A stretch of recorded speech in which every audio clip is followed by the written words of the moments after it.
The Libya conflict is entering its 5th month, with concerns growing that a protracted, destructive civil war has been kick-started by a Western rush to regime change.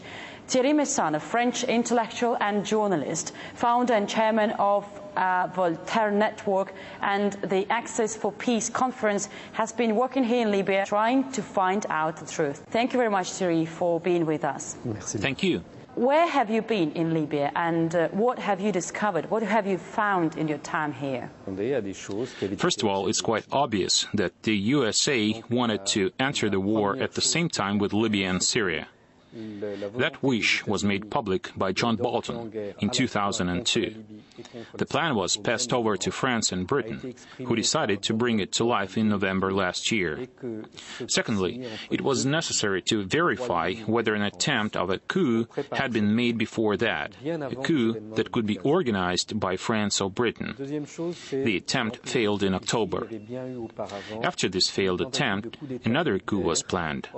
It envisaged killing all the heads of the Libyan National Congress if they got together in one place during a big celebration.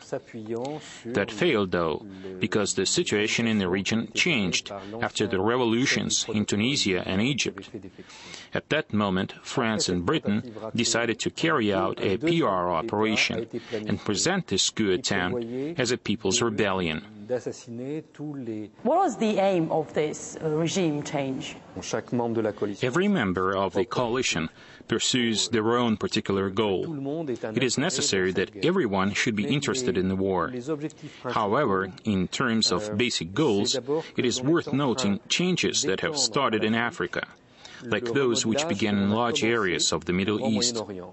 There are already 2 zones being created.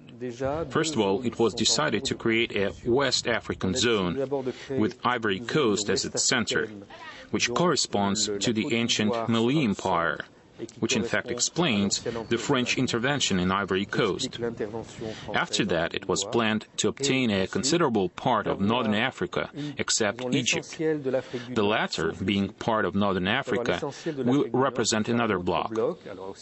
In case all states are divided, control would be spread first to Morocco, and if northern Africa is revamped, a conflict would have to be created, not between Shiites and Sunnis, as was attempted in the Middle East, but between Arabs and the Berbers.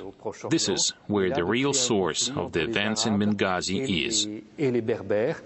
Are civilians dying in Libya? Indeed, starting from the moment it was decided to launch this operation, the lives of civilians were not taken into account.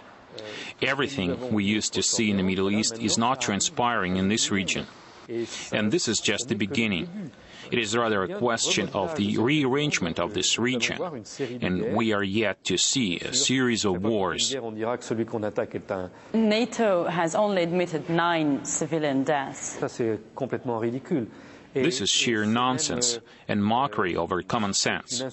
In this case, NATO keeps lying at every stage, which is surprising because during the war in Kosovo, NATO would normally lie only to conceal its mistakes.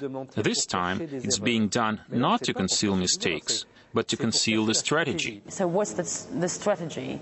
The initial goal of this strategy was to overthrow the people's government that was in power and to establish Western authoritarianism in the country.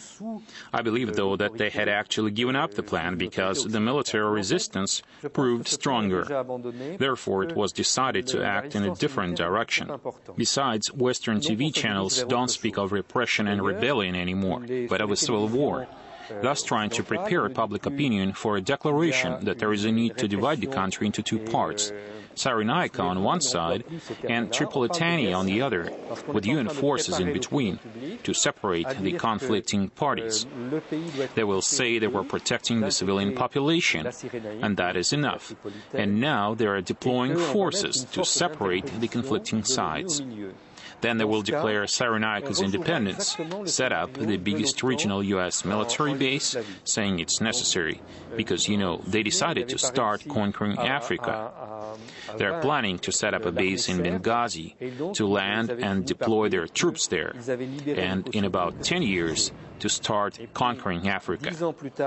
There is an even more serious problem. NATO has begun a campaign on destroying the psychological resistance of the country's leaders. This campaign envisages killing their families. But they can't reach them because they never stay in the same place and they are protected. So spies are sent to put beacons on their homes, and children's bedroom could be a target. It's a systemic method of pointed liquidation, children apparently being the main target. The task is to intimidate the parents. How do you think? Will it work? Will they achieve their goals eventually? In terms of conquering Cyrenaica, this has already been a success. If, on the other hand, they want to go beyond, that is absolutely impossible. A mass demonstration took place in Tripoli, and we saw the crowd. It was huge. We take into account the population figures. It was incredible. All were there. Now all those people are armed. It would be absolutely insane to bring troops into Tripoli. It would lead to infinite slaughter. What you are saying is terrible, is shocking. So do you think this truth could ever be established, could ever be recognized? I think that the lies have begun to dissipate, at least to some extent. For instance, by the time of the UN Security Council vote, everyone decided on the basis of reports submitted to the Council. And the Security Council was certain that during the riots and demonstrations in Benghazi that grew into riots, the government killed 6,000 citizens, a terrible number. But now, 5 months later, the prosecutor at the International Criminal Court, which accused the Libyan leadership, has reduced the number after many inspections. It has been proven that the previous number was wrong. Now the prosecutor is building up his evidence on 208 victims instead of 6,000. Several more inspections will turn out that there were no victims at all. What happened in Benghazi is quite different from what we were told. In fact, it was a staged event. Moving to Syria now, you say that a Western-imposed asset freeze could bring down the Syrian government and cast the country into civil war. Is Syria so vulnerable? As for Syria, that is another question, because Syria is a state with a strategic position in the Middle East. What is interesting in this affair is to see that the operation in Syria and the operation in Libya have been designed exactly the same way and should normally have ended with the same war on both sides. But they let go of Syria, and I think that some states, Russia included, thought better of it and prevented the course of those operations. So that is why, at the moment, there is no war in Syria, even if some Western leaders repeat almost every day that it is necessary to go to war. One of the characteristics of the system is to have Islamist extremists on the spot. Let us say networks known as being those of Al-Qaeda. And I use this term on purpose, as there are some chiefs of those units we see here who are known for having fought in Afghanistan, in Bosnia-Herzegovina, in Chechnya, in Iraq, now in Syria or Libya. Some of them, in the meantime, have been detained for years in Guantanamo, freed by the United States, and brought on the spot to continue the fight. So here the technique is always the same. They seize cities which are easy to supply, located either on the coast or on the border. Then they spread terror in the town with snipers. They commit spectacular crimes of violence and barbarism which scare the whole population, and they announce the creation of an Islamic emirate in the city. The idea is to create bastions which can be used after to penetrate further inside the country. You can check it's happening like that because, for example, in Syria, there have been various combat zones. Actually, all these zones are located on the borders. There has never been any fight inside. Absolutely never. And here in Libya, the events which broke out began also in coastal areas, allowing supplies and preventing these emirates from being surrounded. Has international mainstream media upheld its responsibility to the people of Libya? It really happens several times a day that when something happens, journalists are brought to the site to show them, after which they make their reports telling quite different things than they witnessed. For example, a farm was shelled several days ago. Nobody knew why, perhaps it was a mistake. Journalists were brought to show them what happened. All confirmed it was a farm. Full stop. On the day that followed, the footage was shown on many satellite channels with captions that it had been shot in Misurat and that Gaddafi's troops had caused the destruction, despite what the journalists had seen with their own eyes. Exactly which channel? Al Arabiya was the first channel to do that.